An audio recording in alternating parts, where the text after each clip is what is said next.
Well,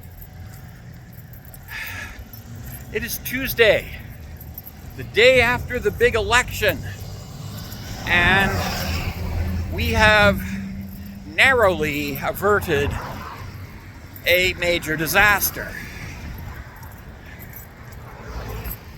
We have saved the country from Pierre Poilievre.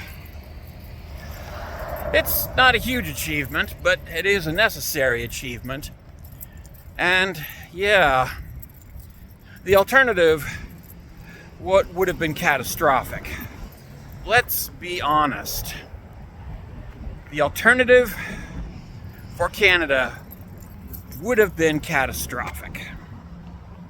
So what we got was Mark Carney, a man who is a Canadian citizen and who sees Canada as an actual country, a real country.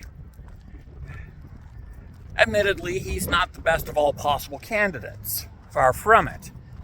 But at least he's not Pierre Poilievre.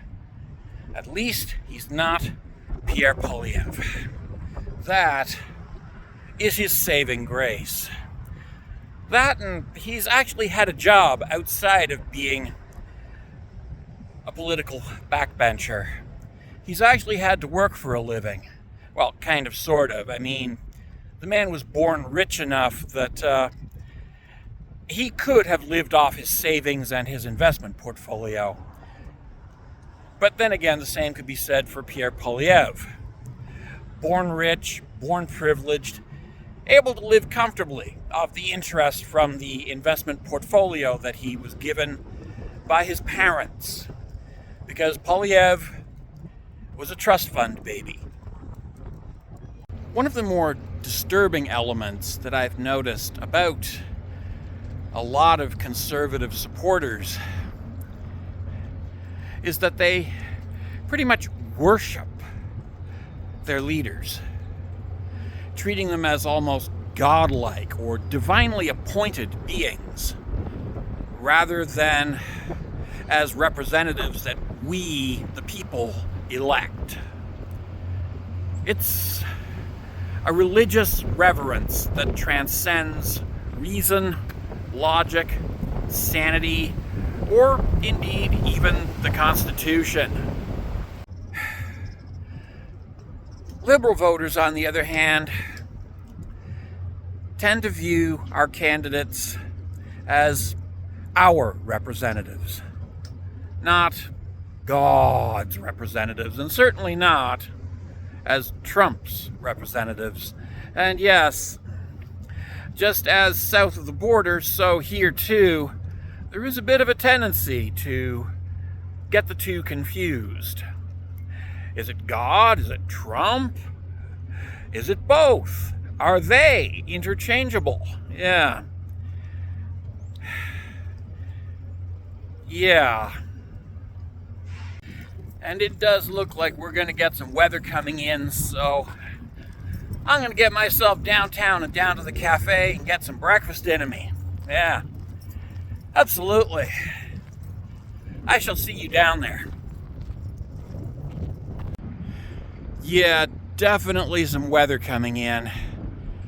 Oh, yeah.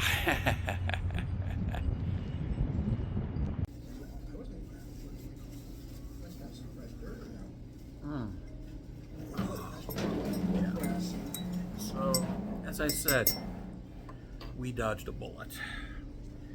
A big, scary, messy, dirty bullet. Yeah. And, yeah. Voting Liberal wasn't so much a joyful act as a hold your nose and vote act. Because, yeah, the alternative was far worse. So, yeah.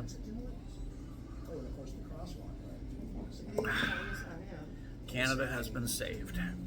Yes, Canada has been saved.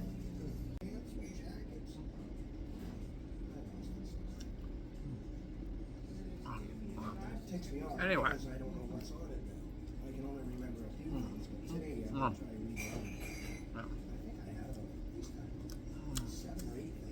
Apparently, Polyev also lost in his own home riding.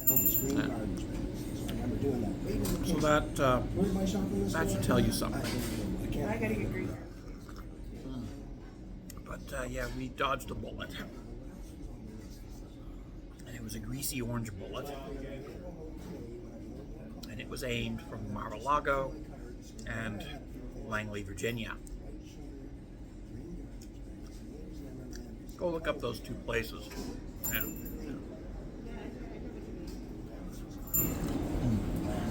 Anyway, we've dodged that bullet.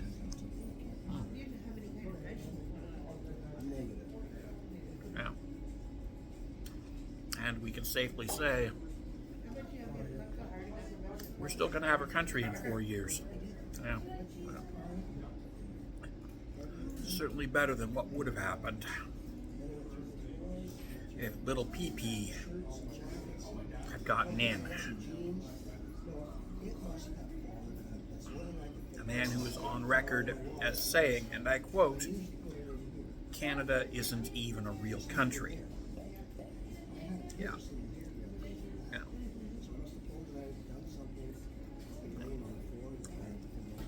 A man who quite literally responded to Trump's threats by saying, "Yes, please, come on in, take over." Yeah.